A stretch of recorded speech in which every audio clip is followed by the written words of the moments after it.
Welcome to another episode of My Real Estate Story, the podcast where we dive into real conversations with real estate professionals and the journeys behind the deals.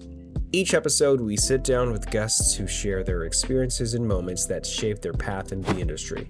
Today, we're joined once again by Kathleen Petty for another great conversation. Let's get into it.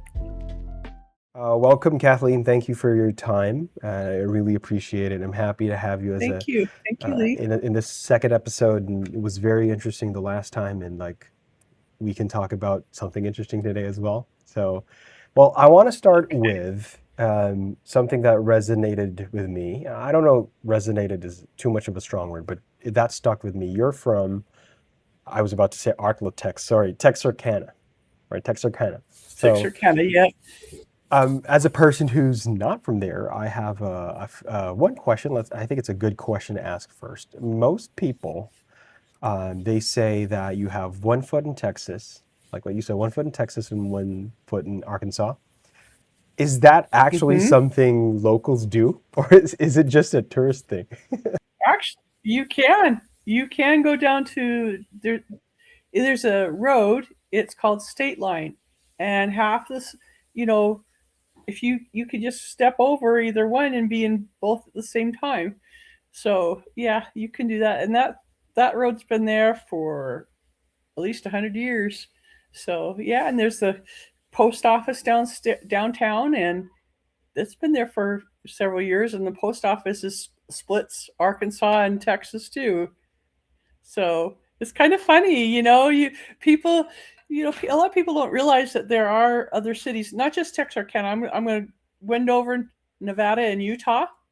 The gambling side's on the Nevada side, and the family section's on the Utah side. So I lived in Utah quite a few years, so I know about that. And yeah, there's different things, and I think part of it, in my never so humble opinion, sometimes you can get away with things like, for instance, I've learned that vanilla, the stuff you cook with, right?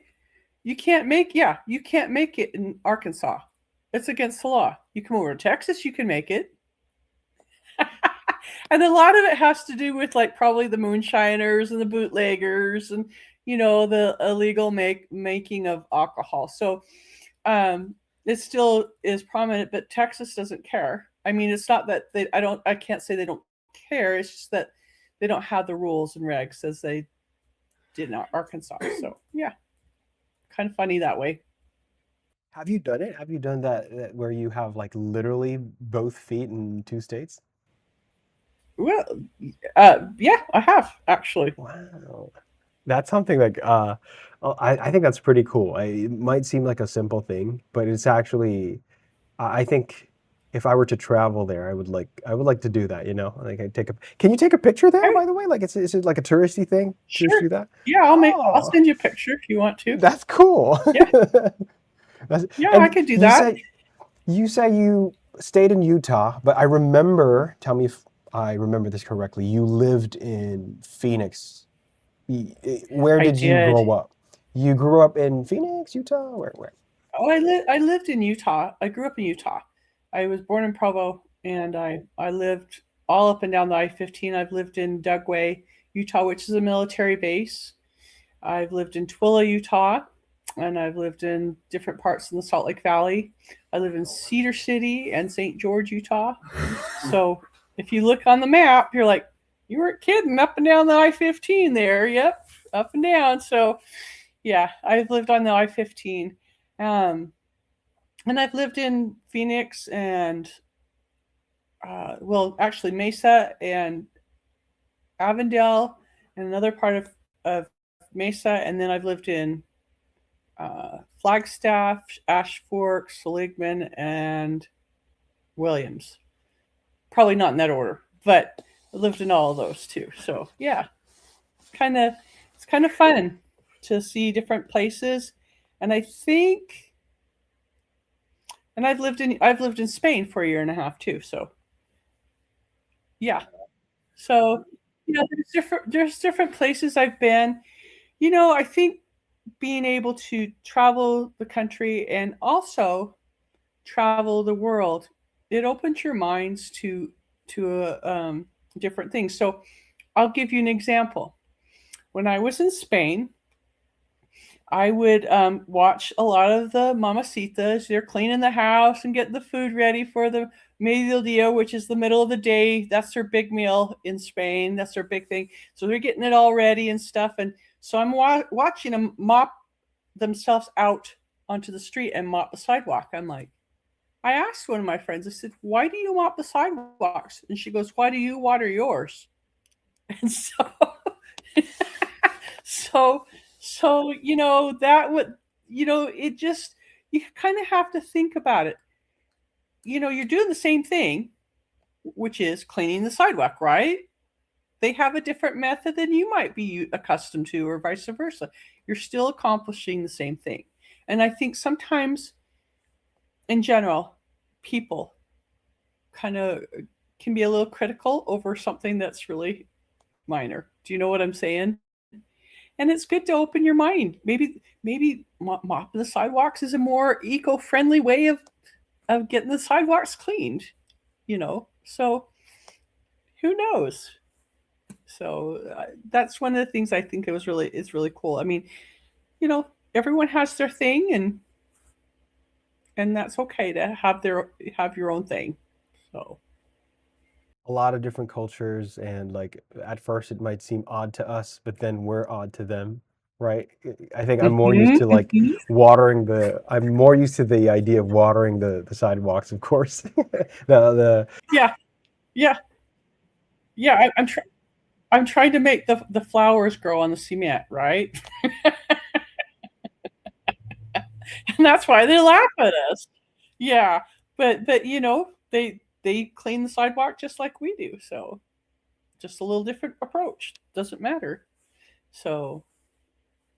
if you were to choose, because you've obviously been well traveled, what would be, well, first question, just a quick one. The first question is, what state or what place did you live the longest in? And sorry to put you on the spot, which would be your favorite place? Hmm. So I think you do yourself a disservice saying one's a favorite or other. I don't like the cold, and I don't like the heat now. So, and I've lived in both extremes.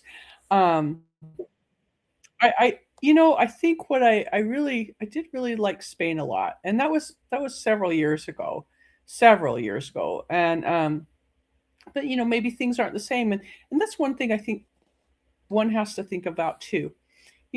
Someone says, "Well, I'll just go back to where I was." Well, you could, and you probably be welcomed or whatever, but things will never be the same because time moves, and so sometimes those things that you loved move on too. And so you have to realize that if you go back, it might not be the same. And so when you ask me what would be the favorite, I love Spain. I loved I love St. George, Utah. That's in southern Utah, which is, if you have the state. Let's see if we can do, if you have the state, and it's down at this corner by Vegas. I really liked it there, but there's not a lot of water there, and a lot of the places I live, not a lot of water, and a lot of people have moved there, and so everyone is taking their share of water, and it can be kind of scarce. Um, and actually, the intermountain states, meaning like Utah, Idaho, and all those states in there, um, they have been suffering a drought. In fact, the Great Salt Lake, which is one of the saltiest places in the world, is now almost dry. And that blows my mind, because as a little girl and growing up in the Salt Lake Valley, that was not even a thought that would come in my mind. Oh, the Great Salt Lake will dry up one day. Well, I would have laughed in your face. Yeah, whatever. And it's not. It's drying up, and we're lucky to even have a little teeny river going down the way there from the pictures I see. So it's just different. I think home has to be where you put your hat. You have to decide that this is where my home is, whether it is a place you went back to or not. You have to accept, no matter where you go, you have to accept where you are, because unless you're going to move, you're not going to change it. And that was one thing. And maybe I'm just going to kind of go off on a little tangent here, but people say, oh, if you don't like it, then move. Well, I agree with them. If you don't like something, move. Do something about it. Make it better, or move, or do something. And the ones that complain about it are the ones that have a hard time. However, I have also learned too, it is a little harder to move away once you've already um, from a place that you don't like. Once you've established yourself, or you've spent the money to move there too. So that can be a little bit difficult too. But I think it's up to us though in the long run to try and make the best of whatever it is that you decided to do. And sometimes that can be hard, and sometimes that's easy. But I think a lot of it, you have to just kind of do the best you can with what you got, and just say, this is what I have, and this is where I'm going, and this is what I'm doing. So, yep. Great answer. Well, I want to go back to what you said earlier, that living in different places gives you perspective, gives you a very wide understanding of different people, different cultures, and I guess a different perspective. Yes. That's how I want to focus. How has living in different places helped you in your journey, whether it be in real estate or your philanthropy? Can you, if you can, try to share a moment where the traveling and all of the perspective has, paid its dividends, and you really realize that I'm happy to have this perspective? How has that helped you in your journey? I think this last move has been very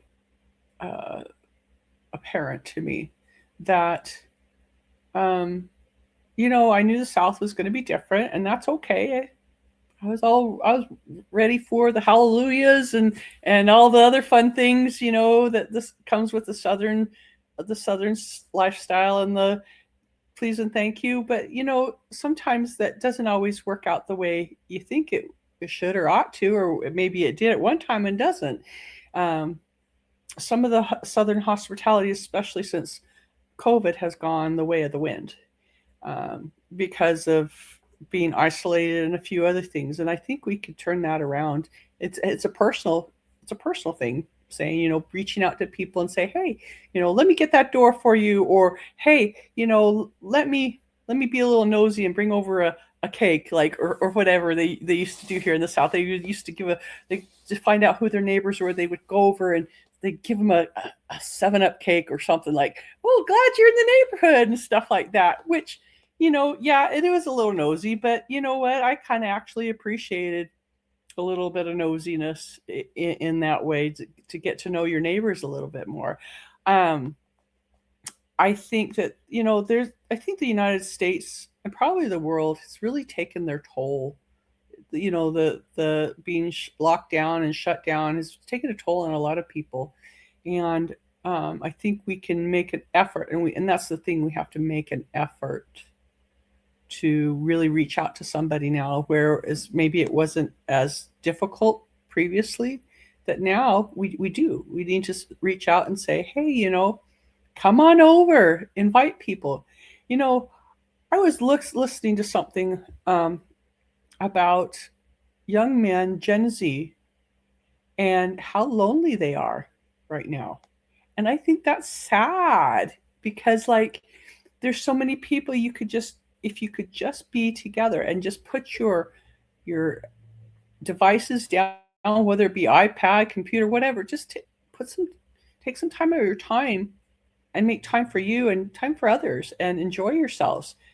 Go roller skating, or if that's what you want, or skateboarding, or or biking, or whatever it is that you like to do. Go do some stuff like that, and enjoy each other's company, because I think if we could work on those social skills, a lot of more people would be a lot less likely to have depression and a few other things. And who knows? Some of them what might some of y'all might just decide, hey, you know what? I like this girl. Well, just have a girlfriend, or maybe I don't like this girl, or whatever it is that you decide. But you get introduced to different people, and see it's a way of looking at the world too. I guess you could say not everyone would agree with this, but that's okay. They don't have to agree. But but more, just from what I've understood in the last 24 hours, that there are those Gen Zs that are they're really lonely, and we can either make something out of it, like we can make peanut butter and jelly sandwich out of it, or we can sit there and look at the peanut butter and go, well, that's nice peanut butter. What do we do with it?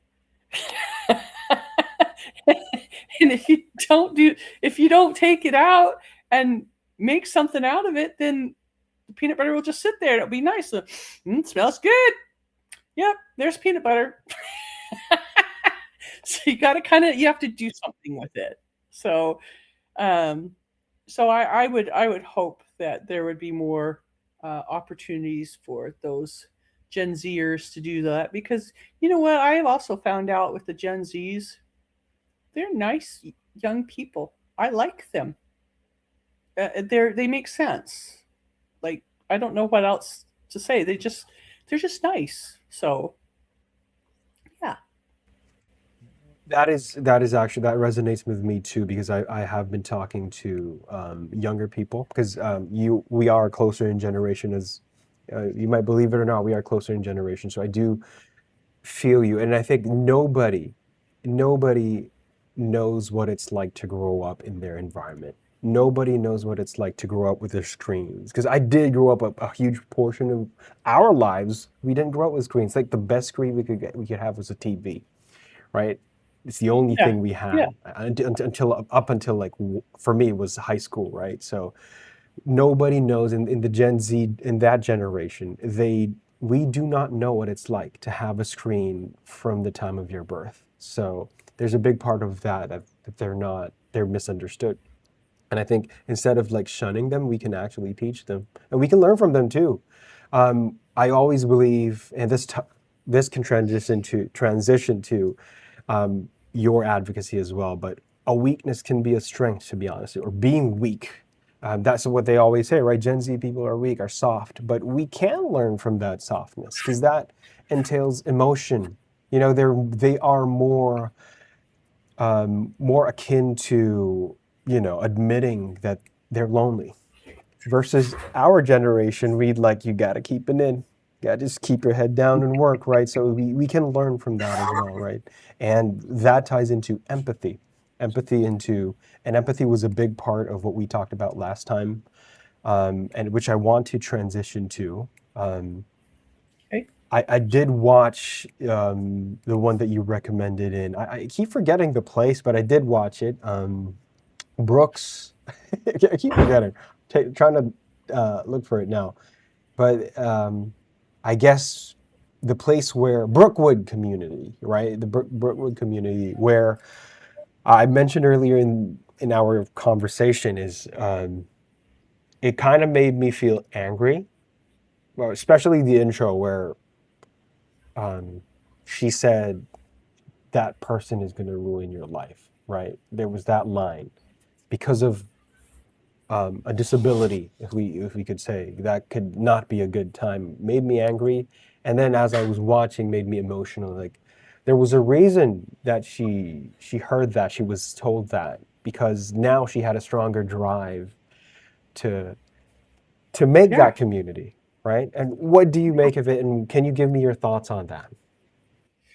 Um,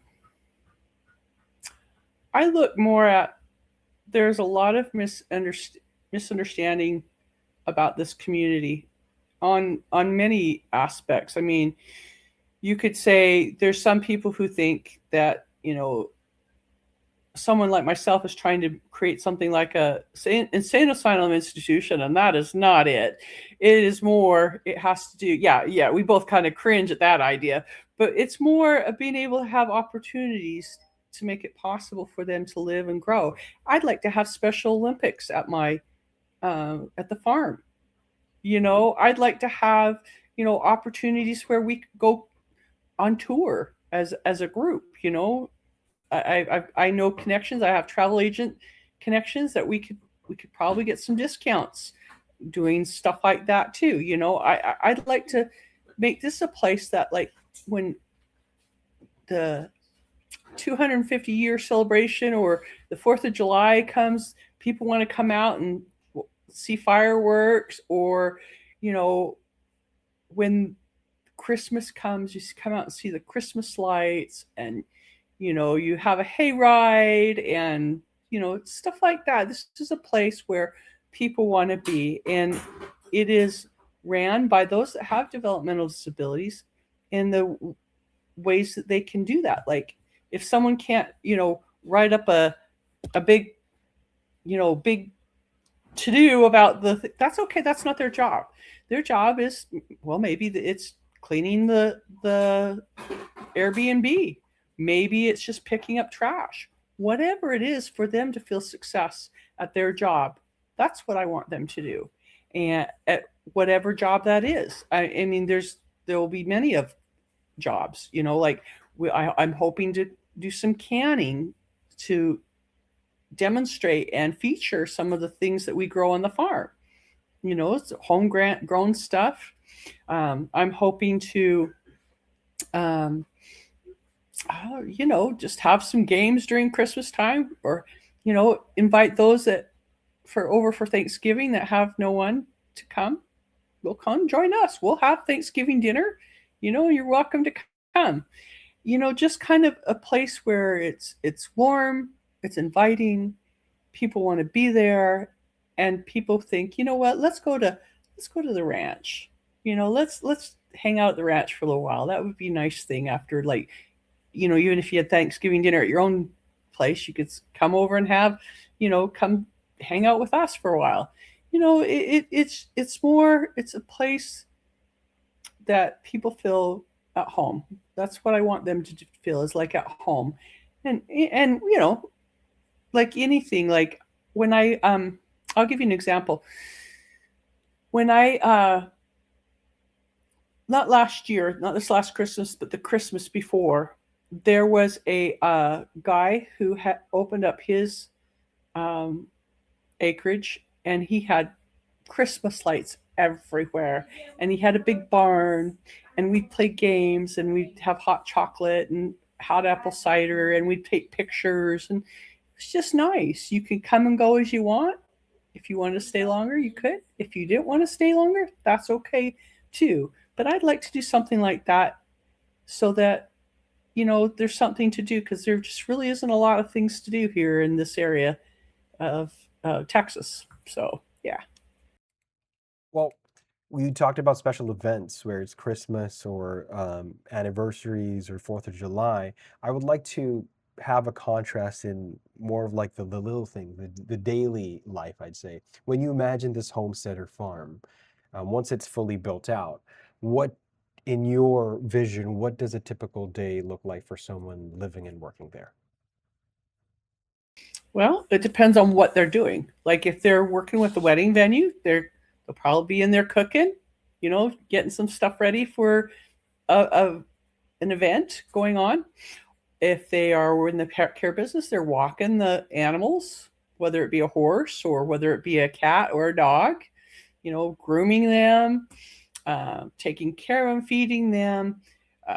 As far as the RV park and Airbnb, cleaning up like the rooms, like maid service and or trash, or we have a snack shack there, or cleaning up the showers, or whatever it is. We're attentive to those needs that are on the list of chores to do for the day. And then after their done with work, they have a whole section of place where they can just hang out and be together and just be friends and talk and laugh and joke and just enjoy each other's company. That's kind of what we do after work. We just hang out with our friends or just kind of um, joke around, or you know, there's there would be swimming pools, so yeah, we could go swimming too. So, you know, I'm hoping to have a swimming pool there. So yeah, It seems should be like good. whenever we talk, it becomes bigger and bigger, and I'm always like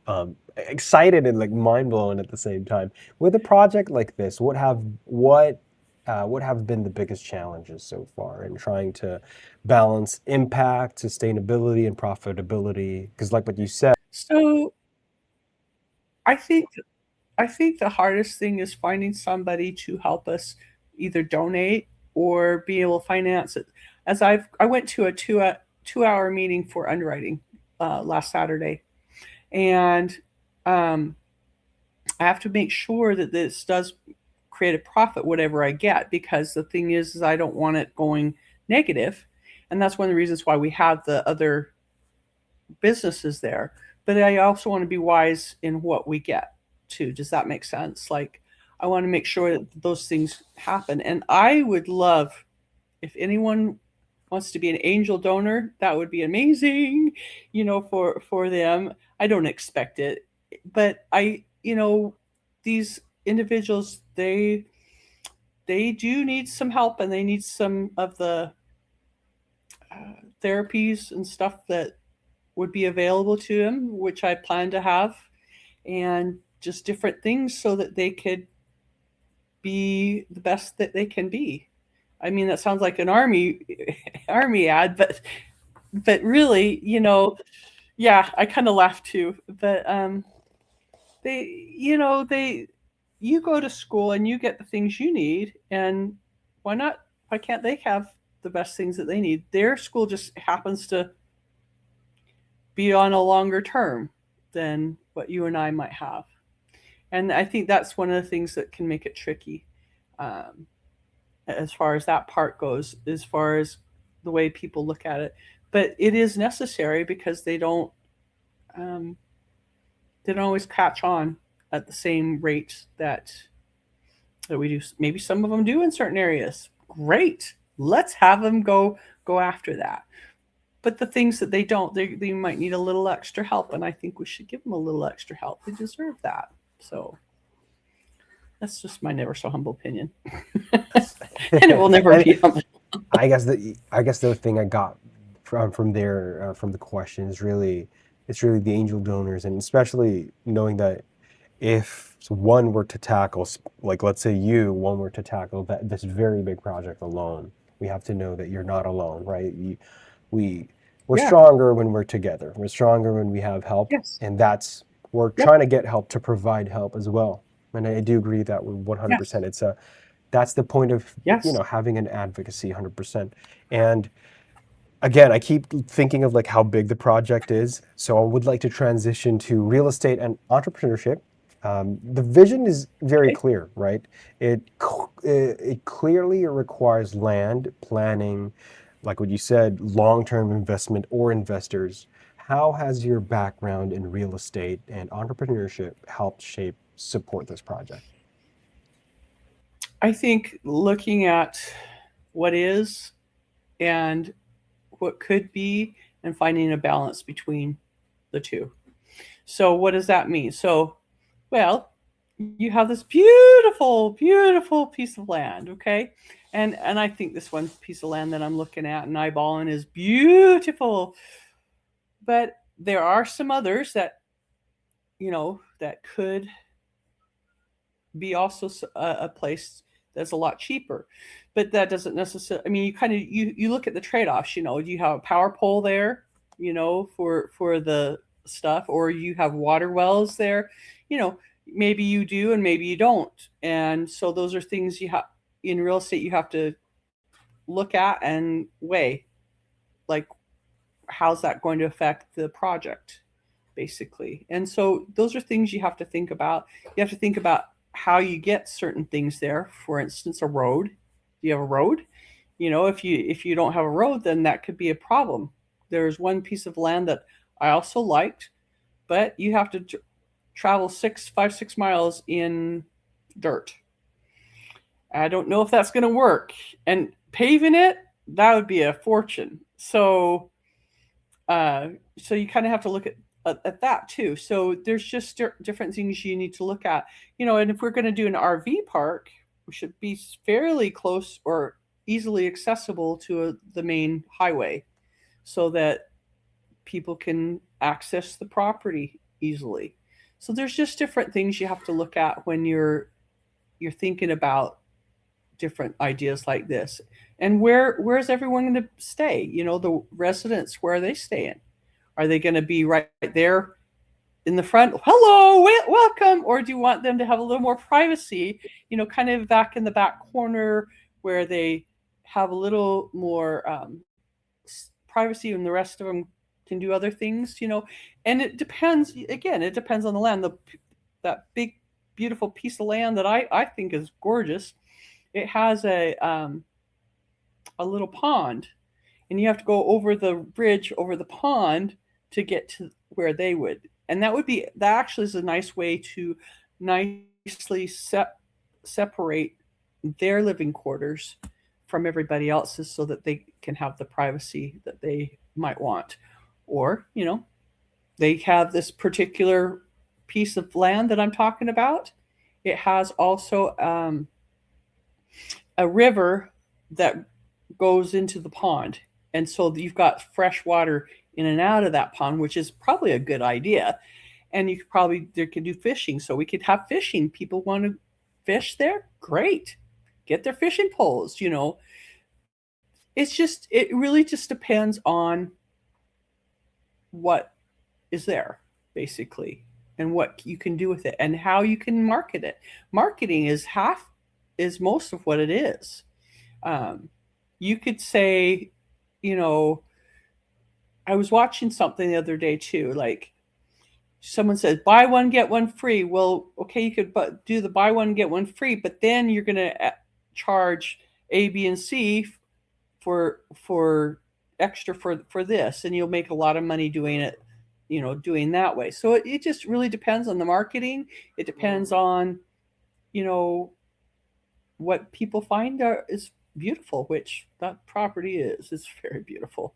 So it just depends. So yeah. Well, it shows that I would like to say you spoken like a true experienced realtor, because I think it's a curation of finding the right place for the right people, or the right person, Yeah. the right family, right? Whether it be a multi-family or like a single family home, it's kind of like that, but bigger, right? And again, the project just keeps getting bigger, and Well, I won't say it's bigger. Maybe I've left a few details out of it, but I mean, this is like a home away from home kind of. It's just kind of a place to just relax and work and play and just have a good time. And as you saw in the Brookwood community, they have their lazy river pool going through there. They've got a whole bunch of nice things there that, if you're bored at Brookwood, then it's your own fault. right. You can find things to do. Yeah, because they've got enough things for you to do that, there shouldn't be any reason to say I'm bored or whatever. There should be things for that person to do, go for a horseback ride or go for a therapeutic horse ride or whatever it is. So, yeah. It's a curation, right?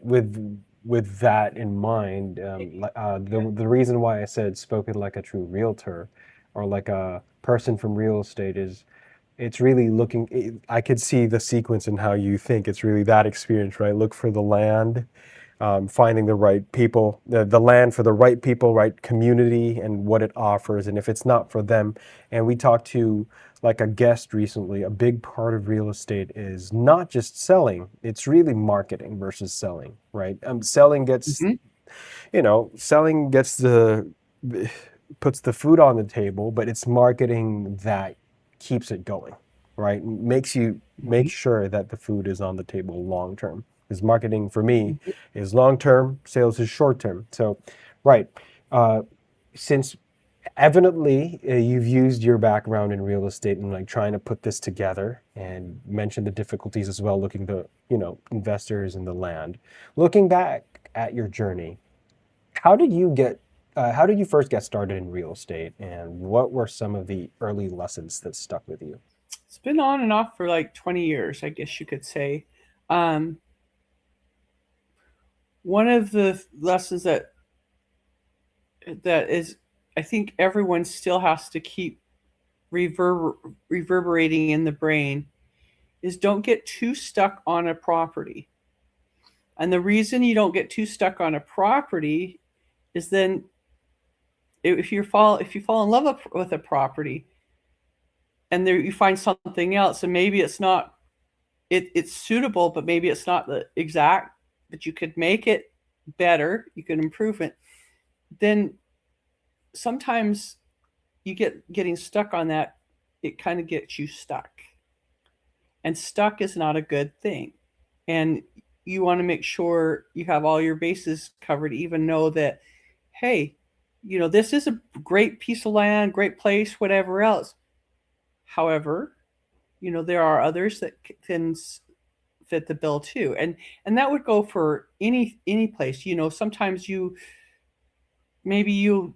doing a big skyscraper. I'm just pulling it out of a hat. You're doing a big skyscraper and you find, oh, this is a great, you have a great view of the city with the skyscraper clear up here, whatever else.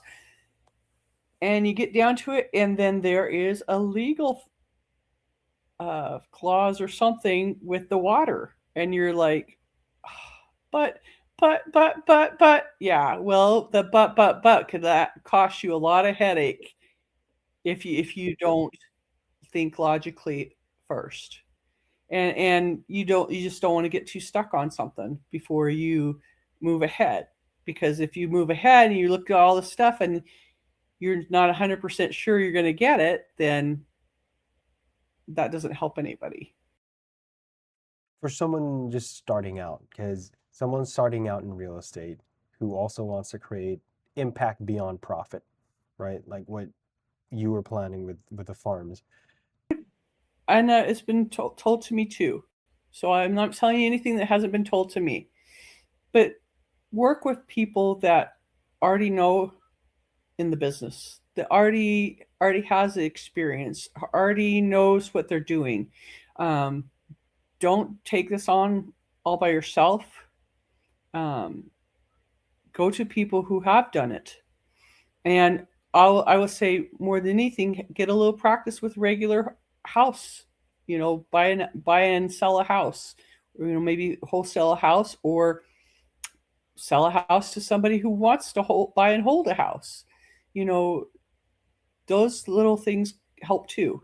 And any information or anything that you can learn along the way is certainly worth the lessons that you get. I'm just going to illustrate, if I could, a good example of this. Back in May of last year, I partnered up with somebody who is a seasoned real estate investor, and I found a house, and it was right in the middle of a reno. It was a fix and flippers. These fix and flippers were doing it, and they had two other houses in Dallas and one in Tyler. Tyler's an hour from Dallas, okay? And so I'm like, wow. I walked in the place. I'm like, the cabinetry for the kitchen cabinets are here. The flooring's here. The tiles here for the bathrooms. Why would they just leave it like right in the middle of nothing, right? So I found out that, hey, these fix and flippers, I already had two in Dallas, and they were coming back and forth, and they just didn't have time to do this third one. So they were just letting it go. I'm like, okay, I can deal with that.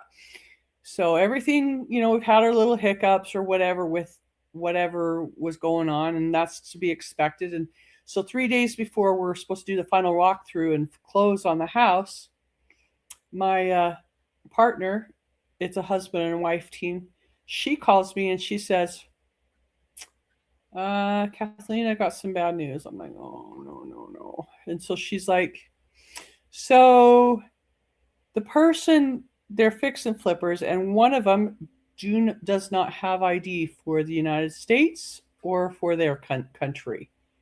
In the state of Texas, if you don't have an ID, you can't sell the house because it prevents title fraud, basically. So she had no ID, and he wouldn't go get a notary and have two people sign off it. He wouldn't do that, and he wouldn't do a quick claim deed either. We had 60 to 90-day deed on lieu, and it didn't happen.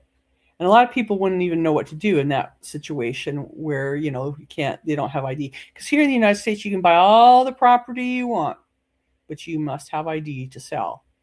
So that didn't happen. And so when things like that don't happen, then you have to know some other alternatives. And sometimes in my case here, it just didn't happen. It just didn't happen. And so sometimes those things happen, and those experiences make you better, because now I know what they could have, would have, should have done. Even if they didn't do it, I know what they could have done, and we could have signed off and been fine. But there's just different aspects to real estate. You know, sometimes you'll know one thing where somebody else might not know what to do. And so I give that example because that's not a example that happens very often. And having a tree fall in the house right before how often is that going to happen? So, you know, there are things you could do, but that's my point. Sometimes it's better to be with somebody that knows what they're doing, and you can have better outcomes. It just depends on the situation. Talking about things that didn't happen, I would like to focus on what things that have happened, our wins, right? What strategies or niches in your experience and in real estate have worked for you, and how did you discover them? Mm, I think, you know, if you have the buyer and seller all ready to go, that works a lot better than, you know, just waiting for this buyer to show up, or finding a place after you've already bought the property. You kind of, if you do shopping for somebody else, or, you know, go shopping for someone else, then you're more likely to be able to find that property, and you're more likely to sell that property so that you can have some cash in your pocket. So, yeah. I guess bird dogging, right? Bird dogging would be like a good option for beginners especially, right? But even for seasoned realtors, bird dogging has always worked, and I do agree with that. Yeah. Or you can get it under contract and have it all ready to go, and you just do the assignment contract. There's some states that's illegal now. All the all the, like, Pennsylvania, New York, California, all the blue states, they don't look very highly upon it. But there are still quite a few red states and other states that are still doing wholesaling. So if you do everything, you know, above board, not trying to hide anything, trying to be very transparent in all your efforts, and that's the main thing. And you know, you still can bring them to the table and put it under contract, and then there you go. You know, you got to, you know, so you got both that you could do. So it's really about it's about putting together the right product, I guess, right? And again, yeah, a lot of this is like, what I'm getting from this is really, I guess, you should not being stuck, right? Knowing that you're not alone, asking for help. It's really more of like knowing what's controllable and not controllable. Yes, right, controllable and not controllable, and moving forward from things that you yeah, can't control, right? yeah. And don't stay stuck on the things that you can't change, because really, if you can't change it, you can't change it. It's not going to help any to sit there and mope around about it. You just, okay, that really stunk, lesson learned. Or, you know, that was a really cool idea, lesson learned, we move on, and get some other things done too. um, there's more than one house out there, so and more than one deal, so we don't have to be stuck on things if we, you know, we look at it that way. Awesome. Well, I have a last question for the podcast, and we'll transition to the afterword. But for my last question, for our listeners who feel inspired by your mission, what are some small but meaningful ways they can start creating impact in their own communities? I think if you go and just look at small things, um, as far as my mission goes, one of the things that I think people could just be kind. You know, say hello. You know, maybe they communicate differently than we do. So what? Just say hello. They appreciate that. They appreciate having, you know, being recognized. You know, a lot of times you say hi to a person just because you're recognizing that their presence there. Why can't we do that to others? I think I've noticed more because I don't know. I've noticed more in this area that people don't do that as much. And just say hello, just say hi. There's nothing, you know, there's nothing different than talking to another person. And, you know, if they need a little help, like maybe opening the door or something, we could do that too. These are things that you don't have to necessarily go way out of your way to do. But like, you know, you so happen to be sitting on the porch, or you're sitting close to an entrance, or you're standing under, yeah, open the door for someone. Or, you know, and this would go for disability, non-disability, just say hello. And doesn't hurt anybody, makes you feel good, makes them feel good too. So that's just a little thing. So Little thing that can turn into something big, right? yeah, it could. And you know, you never know. You may, you know, you may be opening the door for the future, or of whoever. You know, you have, you know, you just never know. I know, I can't remember his name. He worked for Steve Jobs for a long time. He was in a wheelchair. He had cerebral palsy, and he's passed on now. But he was a very, very smart man. But he was stuck in a wheelchair. His body wouldn't work, and he was one of the most brilliant minds that, as far as intellect goes, that ever was. And you never know. You just, you never know. That is a great way to end the podcast. Thank you very much, Kathleen. And I really appreciate your time having the second episode. Really happy every time I get to talk to you. It's always a pleasure, really. Genuinely, it's always a pleasure. Thank Very you, Lee. That's relaxing for kind. me. Really, a very relaxing, very eye-opening. And even you mentioned that, you said that you're not going to mention things that I don't know already, but it bears repeating, I would say. So thank you very much. You're welcome. And that's a wrap for this episode of My Real Estate Story. If you enjoyed today's discussion, make sure to subscribe here on YouTube so you never miss an episode. Our Instagram account will also be up soon, so please watch out for that. Thanks for listening, and we'll see you in the next one.